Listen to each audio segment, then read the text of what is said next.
you're preparing young men for life through your coaching, right? Like, obviously you want them to become better ball players. You want them to move on to the next level if that's what they want. You want to win ball games. Ultimately, though, this is a short window of time in a very formational period of these young men's life. And those people are going to be fathers. They're going to be husbands. What's some advice that you have to a parent or to maybe even another coach out there regarding the impact that parents can have on their kids and the impact that coaches can have on these young men's future and the importance of caring about who they are as people beyond their performance? Like, is there any advice that you have for coaches and for parents? So that's a good point. When I was a player and I graduated college and I went into the finance field, so I was in the finance field, and I would come back, obviously, and watch some games, and I was around the program a little bit, and I would run into alumni, and the alumni would tell me, hey, you don't understand how important your dad was in my life. And these are guys that were graduated, maybe they were in their 40s, so they were probably graduated, they're out of school for maybe 20 years or so. Wow. And it would tell you the impact that my dad or their coach had on them. And to me, I was like, you know what, that's what I want to do. I want to have the ability to do something to have a positive impact on somebody years down the road. Maybe it helps them right now, but down the road, ultimately, that's what you want to do. So for me, having the opportunity to come back and, as you said, develop what we talk about developing baseball players. Ultimately, we want to develop leaders, guys that are going to lead, whether they're on the baseball field, at their home, in their business, in their community. We just want to create an environment where guys are going to be taught to learn and be leaders.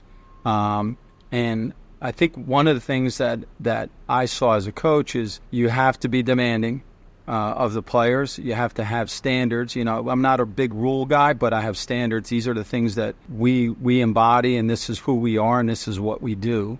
And just as a parent, you know, you have to have some values that your sons or your daughters are going to follow and embody. And you just got to keep. I think the best way to do that as a coach, and as I said, I have two sons, is live what you talk about. If I'm going to say this is what we talk about loyalty, we talk about integrity, but if I'm not a loyal guy, I have no integrity, that's not going to teach my players or my sons what that is. So for me, I'm fortunate enough, my staff, I say this to our recruits' parents all the time, I feel that we have a really good group of coaches that know the game, that are going to teach the game, they're going to help your son develop, but at the same time, they're really good role models for people what you should do off the field as well. So they're good fathers, they're good husbands, they're good men in the community, and I think by having good role models, ultimately will help develop those players into those qualities. But you can't fake it. You can't fake it. You have to live what you practice, what you preach, I guess is the way I would say it. And I think ultimately that's what helps to develop our players into leaders. And we talked about a little bit earlier, the alumni. They can look at our alumni, and our alumni are exceptional people. Craig Biggio, I don't know if you knew that. Craig Biggio is a Hall of Famer, a Seton Hall guy. I did not know. He's known for his loyalty, right? Yeah. He's a Hall of Famer that played with the Astros his whole career. So, you know, we talk about different things of our alumni, and we do something in the fall where we have our team, we break our team into 4 smaller teams. So almost like the Omaha Challenge.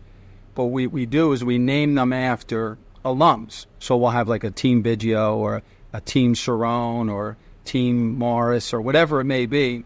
And we break them up. And part of the competition is those teams have to learn something about the person that names their team. And then they have to do a presentation to the rest of the team about that alum. So the reason why we do that, one, is we want our guys to learn about the tradition of the program.